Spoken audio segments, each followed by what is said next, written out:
Kashan jail में चक्की piece रहा होता है। वो जेल की सलाखों को पकड़कर ऊंची आवाज में हादिया से कहता है, हादिया, तुमने मेरे साथ अच्छा नहीं किया। तुमने मुझे जेल में बंद करके बहुत बुरा किया है। तुम जानती नहीं हो मैं तुम्हारे साथ क्या करूंगा। वहाँ हादिया काशान से कहती है, काशान, शायद तुम इस वक्त ये भूल रहे हो कि तुम जेल में हो और अब मैं तुम्हारी किसी भी धमकी से नहीं डरती। और एक बात मैं तुम्हें बता दूं, तुम इस वक्त पहले वाली हादिया से बात नहीं कर रहे। मैं अब वो हादिया नहीं हूँ। जो तुम कहो और मैं वैसा करूँ, तुम्हारे सामने डरती रहूं। मैं अब इंस्पेक्टर बन चुकी हूँ और तुम इंस्पेक्टर हादिया सिराज अहमद से बात कर रहे हो। इसलिए अब मुझसे बात करते वक्त 1000 बार सोचना कि मैं तुम्हारा क्या हाल कर सकती हूँ। एक बात याद रखना, तुम जिंदगी भर इसी जेल में सड़ोगे, कुछ नहीं कर सकोगे। मैंने तुम्हें जिंदगी भर जेल में चक्की पीसने के लिए नहीं डलवाया ना, काशान। और हाँ, मेरा नाम इंस्पेक्टर हादिया सिराज अहमद है। वहाँ काशान हादिया से कहता है, हादिया, तुम पुलिस वाली कैसे बनी और मुझे किसी ने कानों कान खबर क्यों नहीं होने दी। माँ ने भी मुझसे झूठ बोला, तेरी तो जान ले लूं। हादिया, दिल तो यही करता है, लेकिन मैं क्या करूं, मैं इस वक्त मजबूर हूँ। तभी हादिया काशान को जोरदार थप्पड़ लगाती है और कहती है, काशान, तेरी हिम्मत कैसे हुई फिजा के साथ ऐसा करने की। घटिया इंसान, मेरी जिंदगी तो तुम पहले ही बर्बाद कर चुके थे और फिजा के साथ भी वही करने जा रहे थे।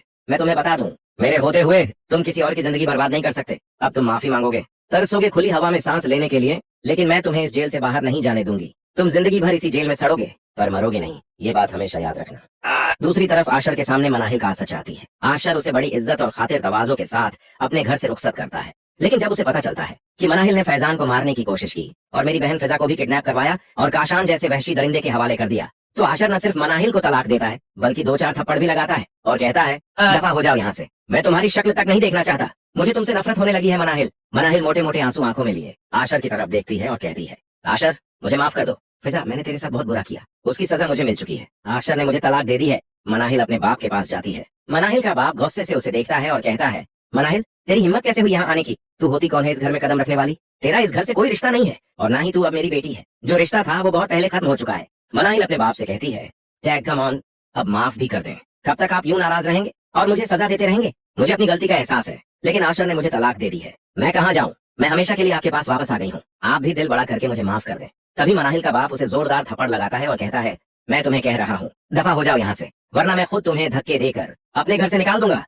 दूसरी तरफ आशर बहुत ज्यादा शर्मिंदा होता है। वो अपनी माँ के आगे हाथ जोड़कर माफी मांगता है और कहता है, माँ, मुझे माफ कर दो। मनाहिल बहुत बुरी लड़की थी, अब उसके असली चेहरे का पता चल चुका है। मुझे बहुत पछतावा है, आप मुझे माफ कर दें और मेरे साथ चलें। मैं बतूल को लेने जा रहा हूँ और चाहता हूँ कि आप भी मेरे साथ चलें। देखना माँ, मैं बतूल से माफी मांगूंगा, वो घर वापस आ जाएगी, मुझे माफ कर देगी। मुझे बतूल पर पूरा यकीन है।